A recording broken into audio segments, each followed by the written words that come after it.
নমস্কার স্যার।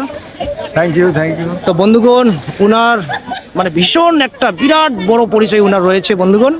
উনি একদা মানে আমার সৌভাগ্য যে আমি উনার ছোট্ট সাক্ষাৎকার আমি নিতে পারছি বন্ধুগণ, এটা আমার সৌভাগ্য এবং আমি আশীর্বাদিত মনে করি।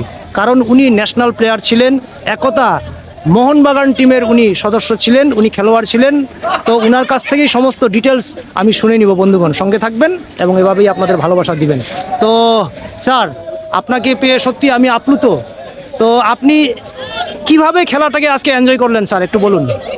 আমি প্রথমেই মুসা অর্গানাইজার তাদেরকে অসংখ্য ধন্যবাদ।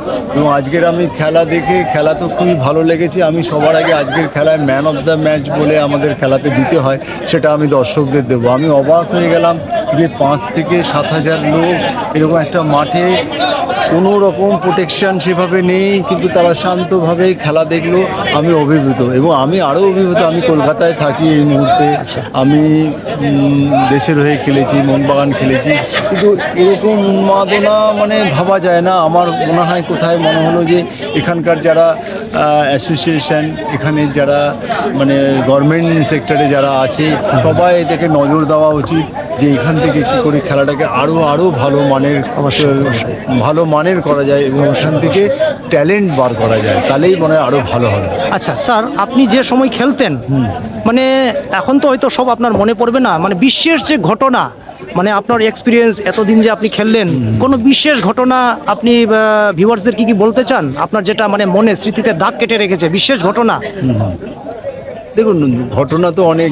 ঘটনা বলতে আমার তো মনে হয় যখন আমার সবচেয়ে যেটা ভালো লেগেছে, আমি যখন দেশের হয়ে রিপ্রেজেন্ট করি, যখন আমাদের ম্যাচ শুরুর আগে, যখন মোটামুটি কোন সময় স্যার এটা? 92-93, যখন ম্যাচের শুরুতে কি হয়, দুটো দেশেরই জাতীয় সঙ্গীত হয় আর কি। সেই মুহূর্তের যে ফিলিংসটা যেটা হয়, সেটা আমার মনে হয় যে কোনো মানুষের যারা এই সুযোগটা পেয়েছে তাদের কাছে কোনো দিনও ভোলার না। অবশ্যই। এবং স্যার, বিশেষ করে আমরা জানি এই যে সোশ্যাল মিডিয়ার যুগ বর্তমান সময়ে, এই যে নেশাতে, মোবাইলের আসক্তিতে যে জেনারেশনরা নষ্ট হচ্ছে, তাদের জন্য আপনি কি মেসেজ দেবেন ইয়াং জেনারেশনদের জন্য? ইয়ং জেনারেশনকে তো বার্তা দিলে হবে না, আমি বার্তা দেবো গার্জিয়ানদের বলবো একদম ছোটোবেলা থেকে, যেটা ধরুন একটা বাচ্চা যখন সামান্য সেন্স আসে 5 বছর, 6 বছর, 7 বছর থেকে, সেই মুহূর্তে যেন গার্জিয়ান যেন তাদের কোনো না কোনো খেলার মধ্যে ইনভলভ করে।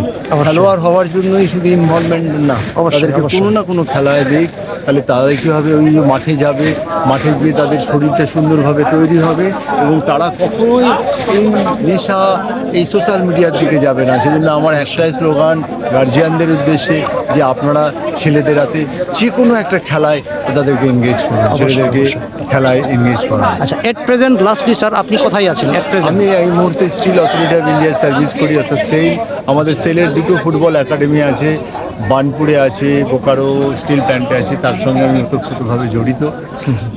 আজকে একাই এসেছেন আপনি স্যার? হ্যাঁ, আমি এসেছি এই খেলাতে, আমি এসেছি খেলাটা দেখতে, ফাইনালে। আমার খুব ভালো লাগে। Thank you very much sir. Thank you very much. Thank you.